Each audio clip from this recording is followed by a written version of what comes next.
Well, I hope everyone enjoyed episode 420 because we're on to 421. Welcome back, ladies and gents. That's germs right. and diseases. We are drinking some tea today. What are we drinking, James? We are drinking some Death Roast Oolong from Hong Kong. Wow. Another sample. This one is How dark sample it is. number D. It is a heavily roasted Tieguanyin. Nice. Gonna give this a nice rinse and get going. Cool. So we just ate a meal. Time to get into some tea. Yeah, indeed. Always a good thing. We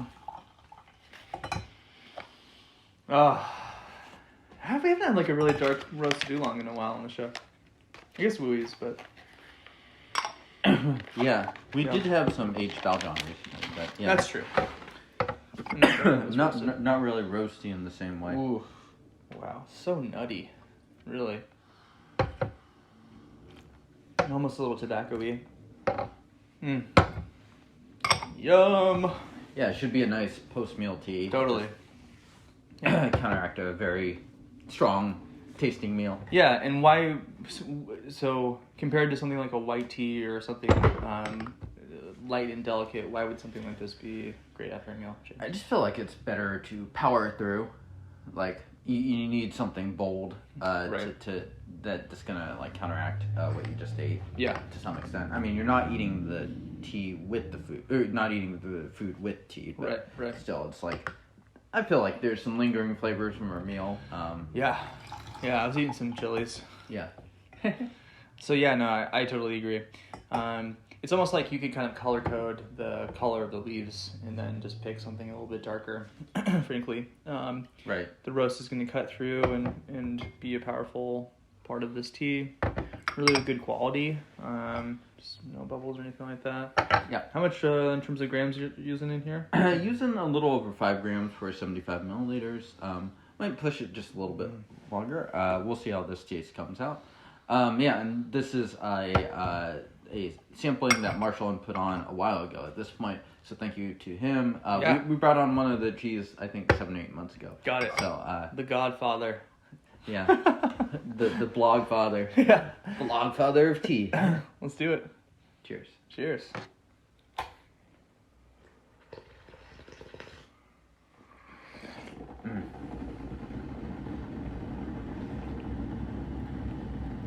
Just very...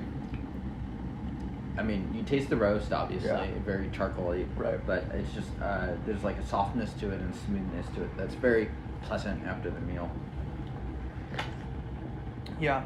For how strong this smells, I'm actually surprised at how delicate it is. Yeah, well, we'll see. I mean, maybe it still just needs a hot second to open up. I would think so. Not bitter notes, but just nice, deep, strong flavors, earthy in a kind of desert way. The desert way. Decipher that. Make that into the thing that makes sense to you. Yeah. Okay, look, I'm actually going to say this. I feel like the more that we've done this, the more that I have started to visualize in 3 dimensions and in color taste. Like seeing shapes with colors and seeing the shapes change over time. Is this the real 4D? the Or do I need to do another episode? It's over. Not clickbait. Yeah. Well, again, I'm only here because of my contractual obligations To Warner Brothers. Right, to Warner Brothers. But no, it's interesting, and yeah, I'm getting a very like pyramid, deep, low bassy notes on here. Yeah, still the aroma is kind of nice in a way. Totally, yeah. Almost in like kind of like sugar cookie, snickerdoodle smell a little bit. Not quite cinnamon, but something kind of like that. Yeah. And yeah, like I'm excited to continue drinking this. Let's go for it. Yeah, so a little darker color here, but not significantly. Right. Cheers. Cheers.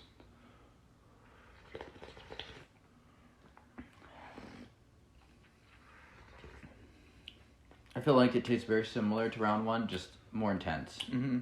Yeah, interestingly light on the texture in terms of the body. Not super viscous or thick. And given how much leaf you're using, I'm kind of surprised by that, frankly. Yeah, a little on the softer end there, but I actually don't mind it. No, on I this enjoy case, it. Yeah. Yeah, I wonder if part of it is just that the leaves are roasted and curdled, and we're just gonna get a little bit slower. Yeah, into just the gonna actual take tea. even longer. Right. Yeah. Nice.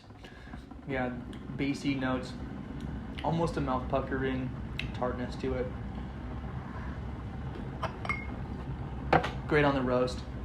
Hints of kind of wooey, mineral-y kind of vibes. So if you're into something like that, you're gonna really enjoy these dark roasted oolongs. Yeah, it's kind of In like general. if the wooey with like a little bit less natural leaf complexity, but with like a little bit more of a complex roast to it. Yeah, yeah, definitely. Although, I mean, of course, it depends on the wooey, but yeah. Right, but there's quite a bit of variety in wooey, and some of the greener wooies are going to have a bit more of those higher floral notes and things like that. Right. This has a bit less of that. Mom Tess, what do you think? Tough. Ooh, yeah, this is a tough one. Yeah. Neutral? Yeah, I kind of agree. I don't think we've actually said it as an answer, but before, but yeah, nothing that would push me into the like noobs wouldn't like this category. It's still totally approachable. There's not a lot of evident sweetness. There's some sweetness, but compared to other floral and crisp teas, this is more of a flatter profile in that way. Ultralight? I would think so. Definitely. Seems to fit the profile. 100%. In fact, easier to brew than, right? Because there's less particulate, too. Yeah, absolutely. Yeah. Any twisted or rolled oolong is going to just be great for throwing in a grandpa-style pouch and just bringing a travel or something like that, too. Yeah. Well, old school Cantonese 90-year-olds are famously great ultralighters. So, shout out. Salute. There was one Japanese dude on the PCT who was stopped, and I was hiking with my buddy who's fluent in Japanese, big tall white guy, big beard, and he just starts talking to him, and the guy was like, "What is going on? What is happening?" Random memories. But indeed, this is a great tea to bring backpacking with friends, share at the campfire at night. I think in that context, this would be really enjoyable for people who aren't really drinking tea too much. Just unique. Easy to brew. Totally. Yeah, yep. I think if anything, you can overdo this even more. Sometimes they hint on a little bit of sourness. This one's not even getting to that point, so I feel like I could push this even more. You want to do one more? Yeah, definitely. Okay. It's getting a little sweeter now, which is kind of interesting. Usually you expect those first couple of steepings to be sweeter, get into some deeper notes, come back into some sweetness as you're finishing up. I'm getting more of that saccharine vibe from this now. Yeah. It's juicy. Took a little bit to get going, I feel like, compared to just your normal tea. And I mean, I don't have very much death roast tea, so it's not a regular brew for me. So no. Apologies to the death roast fanatics that are watching my brewing very closely. And so so the death roast, what is the significance of that, James? Yeah, so it's a style of tea done by I think specifically in this case some Hong Kong tea shops. Although I think you can probably expand that out more to like places in Singapore or Taiwan. Right. And they are roasting basically I think a bunch of different Tieguanyin. In fact, it could be from multiple sources in a way to kind of create this like house blend. Right. And it's not really a popular tea amongst the young kids in the Steve Buscemi meme. But it is a kind of an old school drink, sort of like traditionally stored pu'er is too. Yeah, totally. And would these be roasted and re-roasted, James, over time? Probably would depend. I don't know. I mean, like, I feel like each shop probably has like their own like way that they do it. Yep. And I'm not sure. I mean, I didn't even look up what shop this specifically came from. Probably because it's not online too. So it's like, right. It's not a huge point, but I do think they're pretty interesting to try at least. Definitely, yeah. And some shops will re-roast teas just to keep a bit of that core roast flavor going on. If it does get lost a little bit over time, it's another way to be able to effectively age a tea. Right, because the part of this tea is you do want the roasted flavor. 100%. It's literally in the name. Yeah. So. Yeah. Let's go.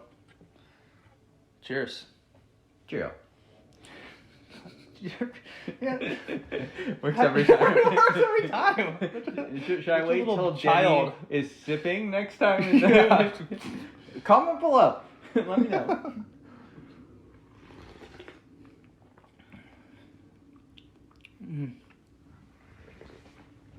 This tea has so much life to it still. This is complexity that's happening more and more as we're drinking it. And one of the nice things about these really roasted oolongs is that they do just have a lot more longevity. Yeah. I'm really enjoying the steeping the most, frankly. Yeah, a lot to give. Yeah, really enjoyable. Yeah, and in my opinion, a very nice post meal tea. Totally, yeah. This is probably a tea that would be really enjoyable for a black coffee drinker as well. Someone who likes a bit of those darker, more bitter notes. Right. Without any really astringency or bitterness. Oh, yeah. Actually, I totally agree with that. Yeah. So, really tasty. Thanks, Marshaln, for hooking it up. Appreciate you. Go out there if you're watching the show and you want to try something like this. Just Google a death roast. Or reach out to... Not to be confused with the Finnish heavy metal. Had to toss in a deck. There you go, yeah. If you enjoyed the episode, great. Don't do anything about it. Whatever. If you want to like the video, cool. If Nice you don't- CTA, bro. Yeah, right? Call to action in the parlance.